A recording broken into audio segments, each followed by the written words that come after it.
कल मरकाम सर ने पूछा तब तक कल मैंने कौन सी क्या पहना था, मैंने कहा सर एक जैकेट पहनी थी आपने, बोले गुड। ज़्यादा पढ़ने की आवश्यकता नहीं है, हम बहुत ज़्यादा कॉम्प्लिकेटेड बना देते हैं इंटरव्यू को। मैंने भी बहुत पढ़ा, ऐसा नहीं है कि मैं ज्ञान दे रहा हूँ कि पढ़ना नहीं है। अच्छा, MPPSC 2019 के जो इंटरव्यू चल रहे हैं, हमारे सामने सर आए हैं, इनका इंटरव्यू अभी हो चुका है, तो इनसे जगह सर बहुत बहुत शुभकामनाएं आपको। धन्यवाद। सर आपके बारे में जानना चाहूँगा, आप कहाँ से? सर मेरा नाम देवेंद्र सिंह है, मैं बैतूल से आया हूँ। कैसे प्रश्न पूछे गए, थोड़ा सा मुझे स्टार्टिंग से बताएंगे कि आपके साथ कैसे एंट्री हुई, कितने समय, कितने बाद एंट्री हुई, कितने टाइम का इंटरव्यू चला? सर मेरा इंटरव्यू लगभग 20 से 22 मिनट चला और एंट्री हुई। उसके बाद महाराज सर का बोर्ड था। महाराज सर ने बहुत नॉर्मल प्रश्न पूछे। चूँकि मेरा पोस्ट ग्रेजुएशन हिस्ट्री से है और नेट भी निकला हुआ है, तो 20 में से 15 मिनट के आसपास मेरा हिस्ट्री पे ही चला। और हिस्ट्री में भी जो मेरी लोकल हिस्ट्री है मेरे डिस्ट्रिक्ट की, बैतूल की, उस पर ज़्यादा सवाल हुए। करंट को लेकर सिर्फ चंद्रयान 3 पूछा।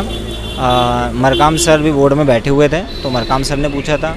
और मेरा BSc कंप्यूटर साइंस था, तो मेरा मैथ्स और कंप्यूटर से एक सवाल किए। मैथ्स का सवाल मुझसे बना नहीं था, तो मैंने सॉरी बोल दिया था और कंप्यूटर का जवाब दे दिया था। इसके अलावा मेरी हॉबी क्रिकेट खेलना और डायरी लेखन था, तो डायरी लेखन से मेरे से कोई सवाल नहीं हुआ। क्रिकेट से लेकर मेरे से 3 सवाल हुए थे, जिसमें से 2 के जवाब दे दिए थे और 1 का मैंने सॉरी बोला था, तो सर ने जवाब मेरे को दे दिया था। तो और वातावरण माहौल बढ़िया, 1 नंबर था। 2 बार वो खुद हंसे भी, आपको हंसाया भी, और मेरी हाइट पे भी कमेंट किया जाते से ही कि यार 6 फीट के हो। फिर मैंने बताया सर 5'9" का हूँ, तो बोले नहीं हमको तो 6 के लग रहा है यार, तुम DSP जैसे। मैंने थैंक यू बोला और बाकी तो बढ़िया रहा सर। बाकी सर कोई योजना से संबंधित प्रश्न? नहीं, योजना से रिलेटेड आज पहला दिन है, तो स्टार्टिंग में डेफ से ही आसपास घूम रहे हैं। और हाँ, ये है कि मेरा BSc CS था, तो उससे फिर नेट क्यों किया, MA हिस्ट्री से क्यों किया, और प्रशासन में जाकर समाज के लिए क्या कर सकते हो, क्यों आना चाहते हो, एक प्रश्न ये भी हुआ था। और क्या पोटेंशियल है तुम्हारे में, तुम समाज को सुधारने में क्या क्या एक एडमिनिस्ट्रेटर की भूमिका हो सकती है, तुम में वो है या नहीं। ऐसे 2 सवाल हुए थे, मतलब लंबा सवाल था, अलग अलग नहीं थे, तो मैंने बताया। उसके बाद क्रॉस क्वेश्चन बहुत ज़्यादा नहीं हुए, एक ही सर थे जो ज़्यादा क्रॉस क्वेश्चन कर रहे थे, बाकी तो जो आप बता रहे थे वहाँ से क्वेश्चन चेंज हो रहा था। ऐसा नहीं कि आपने जो बोला तो यार ऐसा नहीं, मतलब काउंटर क्वेश्चन बहुत ज़्यादा नहीं हुए। अब ऐसा नहीं कि आगे नहीं होंगे, पर अभी तो नहीं हुए, हो सकता है आज पहला दिन है। और 4-5 क्वेश्चन में सॉरी बोला था। सॉरी बोलने के बाद भी महाराज सर बोल रहे थे अरे नहीं यार हार क्यों मान रहे हो, सोचो थोड़ा और बताओ। तो फिर मैंने टाइम लिया था और 1 का जवाब दे दिया था। फिर उसके बाद में ऐसे ही चल रहा था। आपको क्या लगता है जिनका इंटरव्यू होना है उनको किस टाइप से क्या और तैयार कर लेना चाहिए? एक डर रहता है, पर अंदर का जो माहौल है वो आप बहुत पहले से जज नहीं कर सकते। और इंटरव्यू में आप अगर आर्टिफिशियल दिखे तो मुझे लगता है नुकसान हो सकता है। अब अभी मेरा भी कैसा गया, क्या नंबर आएंगे वो तो मुझे नहीं पता, पर अब ठीक है, मुझे लगा कि बढ़िया रहा। आप कितने समय से इसका सिविल सर्विस का प्रिपरेशन? सर मैं 2014 से कर रहा हूँ, लगभग 9 साल हो गए। और मैंने 6 मेंस दिए थे, ये मतलब जो 21 का दिया है इसको मिलाकर। और ये मेरा दूसरा इंटरव्यू है। सर ने पूछा भी था कि ये तुम्हारा कौन सा इंटरव्यू है, पिछले बार क्या हुआ था। मैं बताया सर भास्कर चौबे सर के बोर्ड में नंबर कम मिले, मतलब कम तो नहीं बोला, मैंने कहा सर भास्कर चौबे सर के बोर्ड में था। तो बोले यार वो तो बहुत अच्छे नंबर देते हैं, फिर तुम्हारा क्यों नहीं हुआ। मैंने कहा सर कुछ मेरी फॉल्ट रहा होगा, मेरा ही फॉल्ट रहा होगा। और बोले MPPSC के बारे में क्या जानते हो, तो मैंने बताया गठन वगैरह। बोले वर्तमान में कौन अध्यक्ष है, कौन सदस्य है।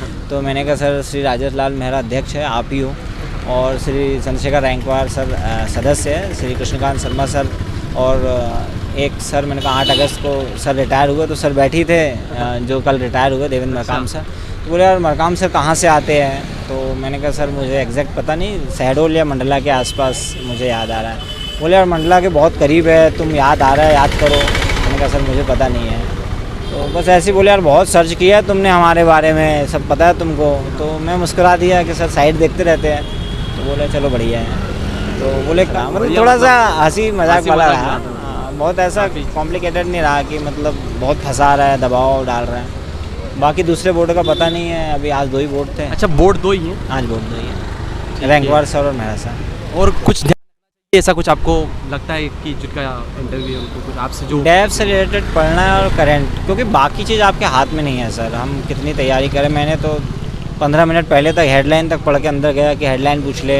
अविश्वास प्रस्ताव, आज बहुत बड़ा दिन था, विश्व आदिवासी दिवस था, भारत छोड़ो आंदोलन था, काकोरी कांड दिवस है, नागासाकी दिवस है, आज इतने दिवस है। पर वो मुझे लगता है कि वो समझते हैं कि आप क्या तैयारी कर आ सकते हो, तो वो थोड़ा सा उससे हट कर ही अलग चलाते हैं।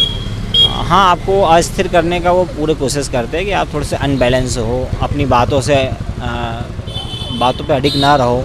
इसके लिए बहुत बार वो आपको मतलब आपकी बातों को मानते नहीं हैं। जैसे मैंने कहा था, उनने मुझसे पूछा कि डीएसपी और डीसी 2 सीट अगर आपके सामने मैं रख दूँ, मेहरा सर ने पूछा था, तो तुम कौन सी उठाओगे? तो मैंने डीसी का कहा। अरे बोले ऐसा नहीं यार, डीएसपी का तुमको जलवा पता नहीं है। पर मैंने वो डीसी पे ही मैं आगे बढ़ा।